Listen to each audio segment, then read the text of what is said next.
Хәйерле иртә, Россия 1 телеканалында Татарстан яңалыклары туры эфир студиясында Идел Кыямов. Безнең бүгенге чыгарылышта. Республикада ковидка каршы масса күләм вакцинацияләү бара. Буа районында 80ләп кеше прививка ясатырга өлгергән.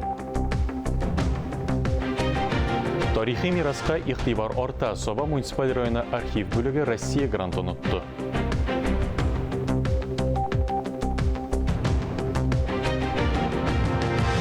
Яңалык изеннән Казанда Габдулла Тукай әдәби музейында мәгариф, гаилә һәм мәктәп журналларын тәкъдим итү кичәсе узды.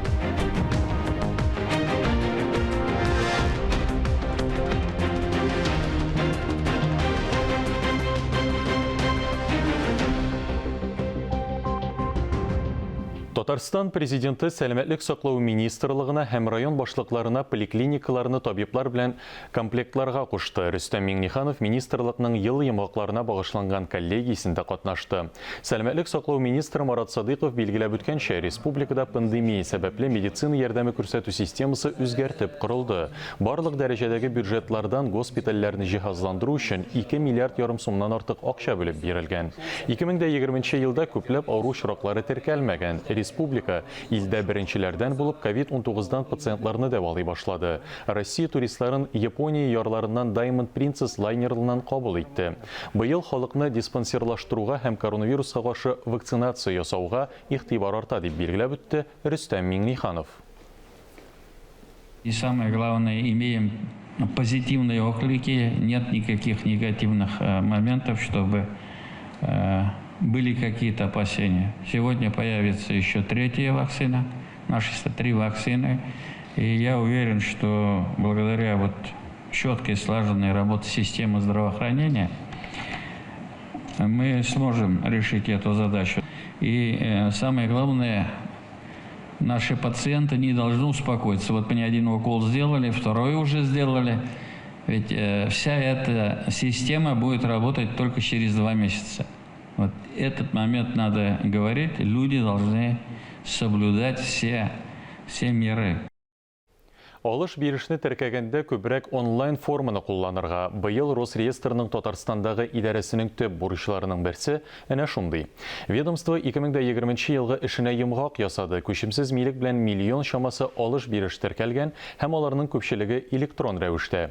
Ипотекага да документларны онлайн режимда күбрәк бирә башлаганнар. Әмма республика чикләре белән аңлашылмаучанлык бар. Моңа Татарстан парламенты рәисе Фәрит Мөхәммәтшин игътибар итте. Территорияны кире кайтармасак, салымнар башка төбәкләргә китә диде ул. Шул ук вакытта җир һәм күчемсез милек турындагы җыелма мәгълүматлар базасы булган бердәм мәгълүмати ресурс булдыру Росреестр өчен зур ярдәмгә килә. Татарстан бу яңалыкның пилот төбәкләре арасына керде. Это повысит эффективность управления земельными ресурсами, вовлечет в хозяйственный оборот неиспользуемые объекты, предоставит гражданам и организациям полную информацию о земельных участках, возможностях и ограничениях их использования. 2021 елда Татарстанда ил күләм проектларны гамәлгә ашыруга 22 миллиард сумга якын акча юнәлдерергә ниятлиләр. Әлеге акчаның 14 миллиард сумы федераль бюджеттан бирелә. Бу хакта Республика икътисад министрлыгының матбугат хезмәте хәбәр итә. Татарстанда 13 балалар бакчасы төзергә җыеналар. Республика башкаласында иң зур мәктәпләрнең берсе төзелә. Республикада шулай ук 3 яңа мәдәният йорты төзү һәм 2 мәктәпкә капиталь ремонт үткәрү күздә тотыла. Күкмарада яңа спорт залы барлыкка киләчәк, авыл җирендәге тагын 2 спорт залын капиталь ремонт көтә. Никольская авылында Миша елгасы кушылдыклары, Мамадышта Нократ елгасы һәм Лаеш районының Державин авылында 3 су объекты чистартыла. Шулай ук 54 парк һәм скверны тәртипкә китерү күздә тотыла. Исегезгә төшерәбез, ил күләм проектларны гамәлгә ашыру вакыты 2030 елга кадәр озайтылды. Соба районына эш сәфәре белән Россия федераль архив агентлыгы җитәкчесе урынбасары Андрей Юрасов килде. Ул Соба муниципаль архивындагы эшләрнең торышы белән танышты. Район финанс бюджет палатасында булды. Бу хакта тулырак алдагы сюжетта. Мәскәү қонағын біздің жерде Саба муниципаль районы башлығы Раис Миннаханов қаршы алды.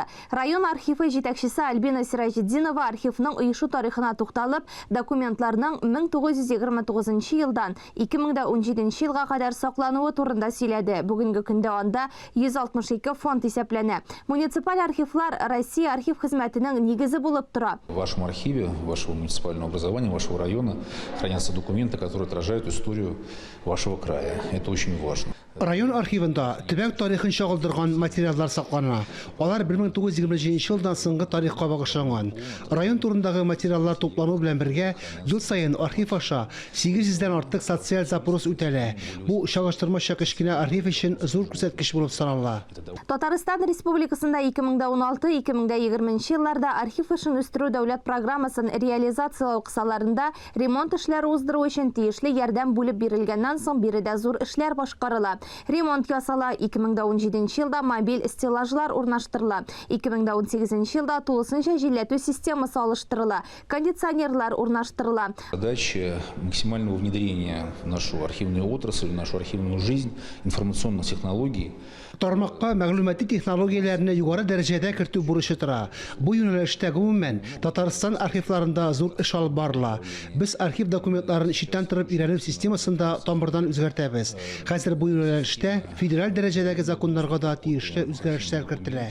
Саба архивы Киләчәк архивы бүгеннән башлана проектында катнашып сканерлы булды. Бүгенге көнгә 806 саклау берәмлеге цифрлаштырылган. Шушындый конкурста кабат 2019 елда катнашып оргтехника һәм күргәзмә өстәле өчен 280 мең акча алына. Бүгенге көндә Россия архив хезмәте пенсия фонды белән цифрлаштыру буенча актив эш алып бара. 2019 елда архив хезмәте районның финанс бюджет палатасы белән Татарстан Республикасы архивы уздырган конкурста җиңү яулап 500 мең сумлык сертификатка ия булды.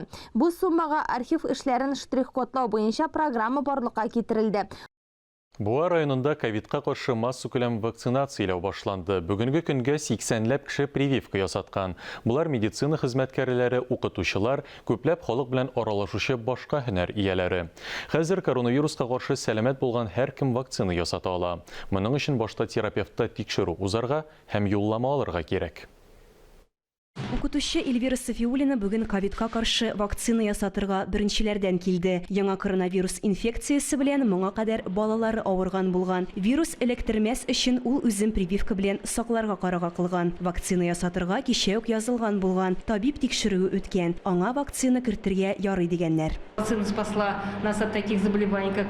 Вакцина кешелекне кызамык, гепатит, су чәчәге кебек авырулардан коткарган. Шуңа күрә мин вакциналаштыруга ризалашырга кирәк дип уйлыйм. Чөнки мин моннан соң бу авыру белән каты авырмабыз дип уйлыйм. Кичерсәк тә бары тик җиңел формада гына.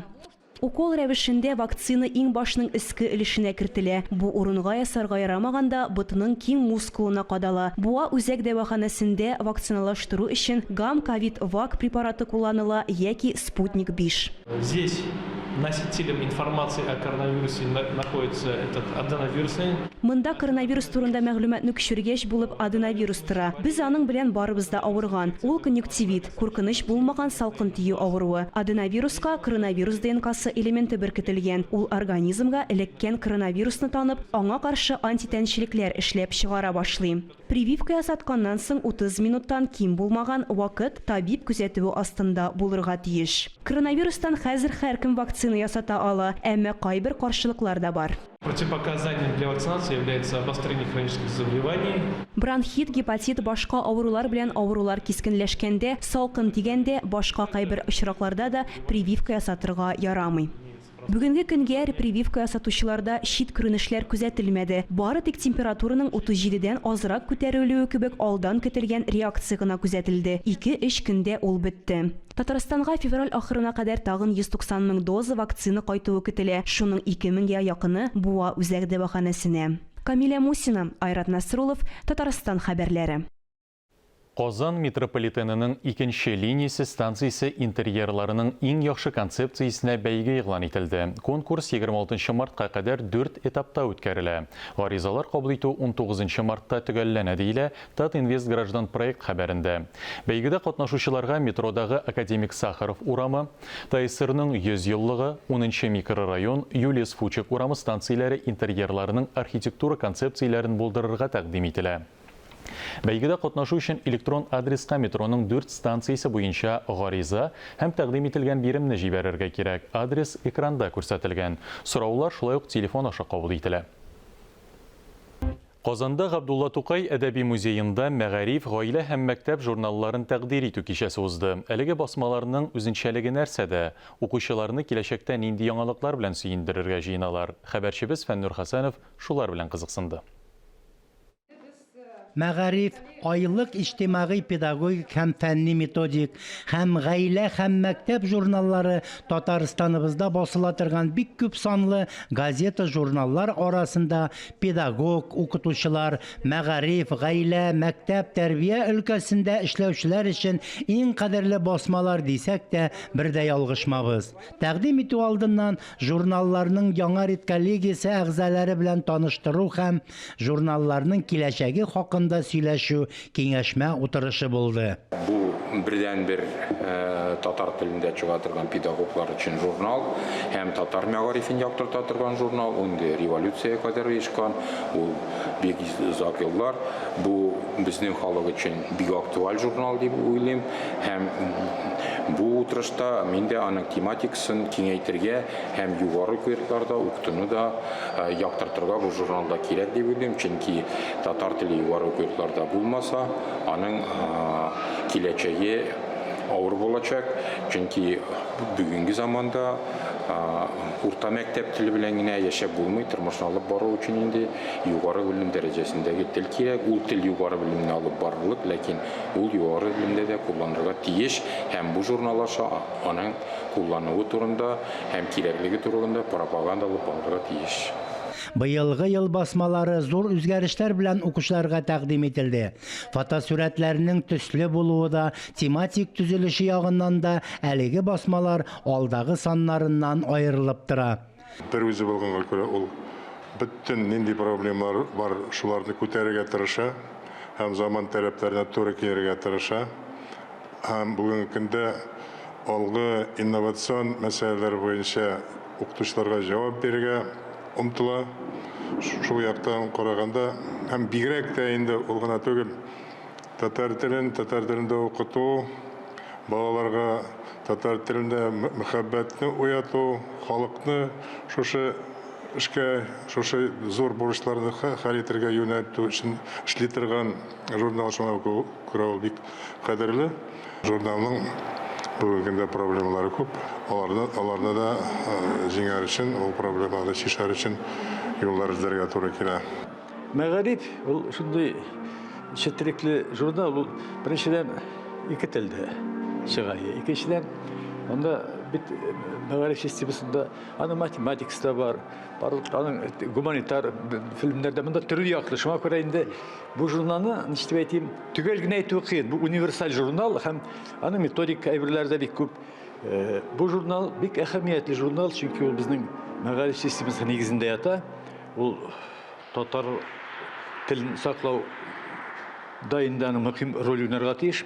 Шуңа күрә бу журналны ничектер без редколлегия әгъзалары белән, редакция коллективы белән һәм аның укучылары белән даими бергә киңәшләшеп эшләгәндә генә ниндидер нәтиҗәләргә ирешергә мөмкин. Журналлар Татмедиа Республика матбугат һәм масса күләм коммуникацияләр агентлыгы ярдәме белән эшләнә.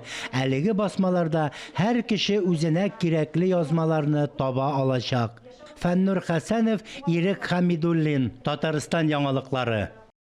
Татарстан президенты Рөстәм Миңнеханов ярдәме белән Тәртип радиосы аерым FM ешлыкка чыкты. Яңа ешлыкка күчү сәбәпле радиостанция үзенең тарихи кыйбласына тугры калып, зур ребрендинг ясады.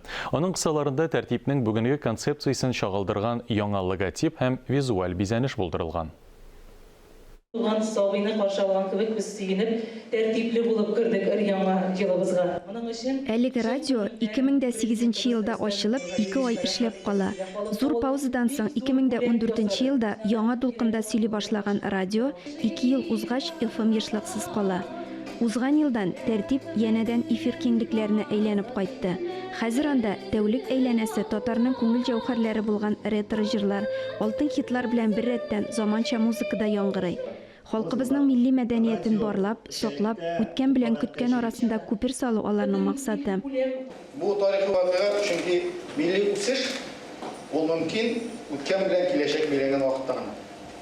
Безнең тәртип радиосы ул безнең үткәнебезгә, милли тарихи байлыгыбызга тотаргычлык тора. Һәм иң мөһиме, biz bu radioны заманча итеп үстерәбез. Киләчәк турында беләбез.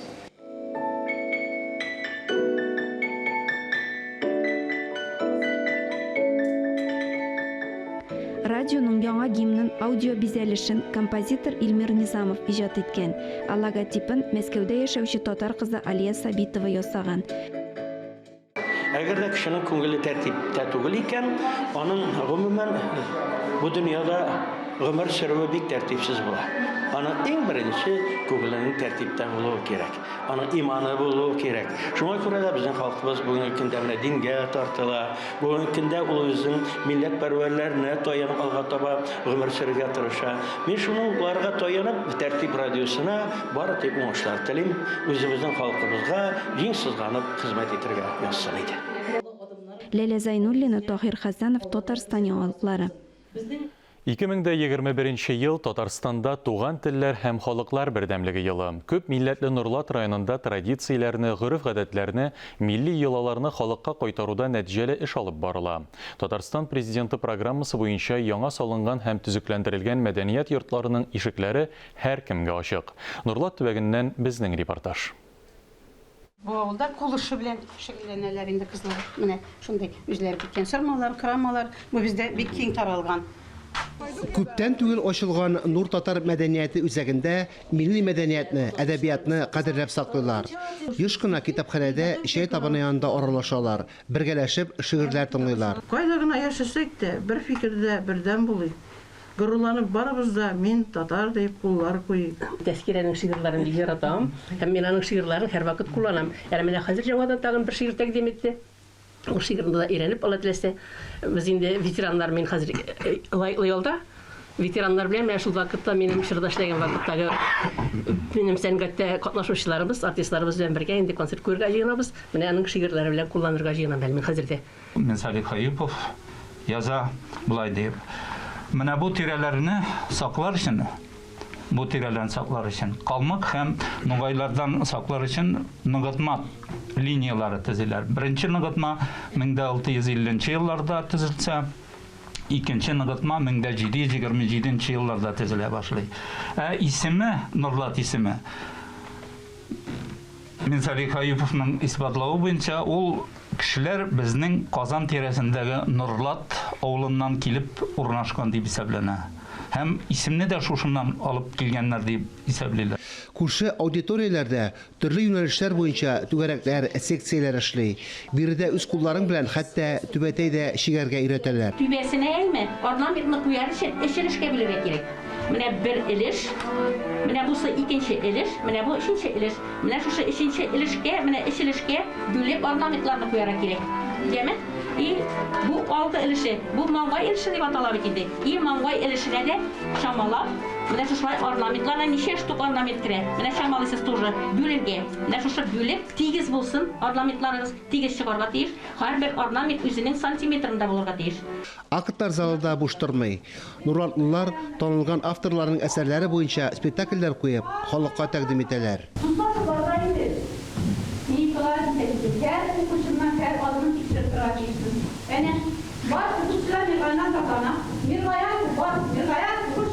Нурлат районы төрле милләт вәкилләренең уртак йорты. Абсалам Самет Аглы Әхмәдов Нурлатка ширек гасырлык килеп урашкан. Шунда балалары, оныклары туган. Бүген бу зур тату гаилә. Двое дети, они здесь школу закончили, потом высшее образование закончили, оба тоже женаты, 4 внука и внучка у меня 2. El bilici sen benimsin, yurdum yuvam meskenimsin, anam doğma vatanimsin, Azerbaycan, Azerbaycan. Azerbaycan, Azerbaycan. Әхмәдовлар гаиләсеннән ерак түгел әрмәннәр. Арутюнян гаиләсе яши. Вальтер Врамович Нурлатта 25 ел инде. Шулай ук үз йортында балалары һәм ныклары белән зур гаиләдә яшиләр. Уже 25 лет вместе общаемся. И Абсаляма, их председатель общины, и другим азербайджанцам. Мы здесь всегда, даже вместе, и летом вместе, ромики, у них строительная организация, у них в Азербайджане работали тоже. И во время этого конфликта, и сейчас вместе работаем. Мы как жили, так и живем. Хотим воскресные школы открывать для маленьких наших детей, чтобы поколение растет, чтобы родной языка, буквы, чтобы научить история, чтобы научить такой, у нас план есть, чтобы это все будем делать.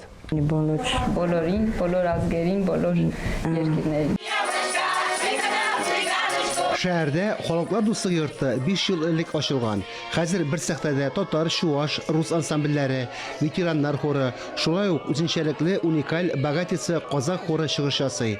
Казак хорын Станичный казак җәмгыяте атаманы Александр Любецкий җитәкли. Еллар дәвамында казакларның гореф-гадәтләре, җырлары онытыла башлаган. Коллектив үзешчән булса да, җыр биюләрне югары осталык белән башкаралар. Репертуар тормышка, мәхәббәткә багышланган әсәрләрдән тора. Дәртле казак биюләре дә тамашачыларның күңеленә хуш килә. Это главная душа. Стремление быть вместе, поддерживать культуру, любить свои традиции, дружить. Здесь у нас разных национальностей, люди в ансамбле даже присутствуют. Татарстанда туган телләр юлында яңа мөмкинлекләр барлыкка килде. Әйтик, Нурлат районында гына да республика президенты программасы буенча берничә авыл мәдәният йорты, балалар бакчасы салынды яки сөкләндерелде. Барлык авылларда төрле милләт вәкилләре телләрне, гореф-гадәтләрне саклыйлар. Милли тәрбия бала чактан ук башлана. Безнең бит районда вообще күп милләтле халык яши. Шуның өчен халыклар дуслыгы йортында алар белән дә без элемтәдә торып, төрле чараларны бергә уздырырга тырышабыз. Аннан яшьләр белән менә безнең инде бигрәк тә бәйгеләр оештырганда без Аккалфак башлап йөрибез дип әйтим инде. Менә татар кызы бәйгесен елда уздырабыз. Аннан соң Сабан туе сылуы уза бездә. Быел безнең бөтен эшебез туган телләр елы белән халыклар берләмлеге җылына һәм инде җан исәп алу. Ул инде безнең ансы тагындалырак максат булып тора. Ныклы милләт ара тынычлык безнең иң кадерле байлык диләр нурлатлылар. Яңа елга кызыклы мавыктыргыч планнары күп. Иң мөһиме үсеп килүче яшь буын ана теленең кадерен белергә өйрәнеп, милли тәрбия алып үсә. Фарис Мөхәммәтов, Дмитрий Евторов, Татарстан яңалыклары, Нурлат районы. Әлеге сәгатькә шундый яңалыклар иде. Мин Идел Кыямов бүгенгә сезнең белән саубуллашам. Иртәгә шул ук вакытта, иртәнге сәгать 9-да очрашырбыз. Исән-имин, сау-сәламәт булыгыз.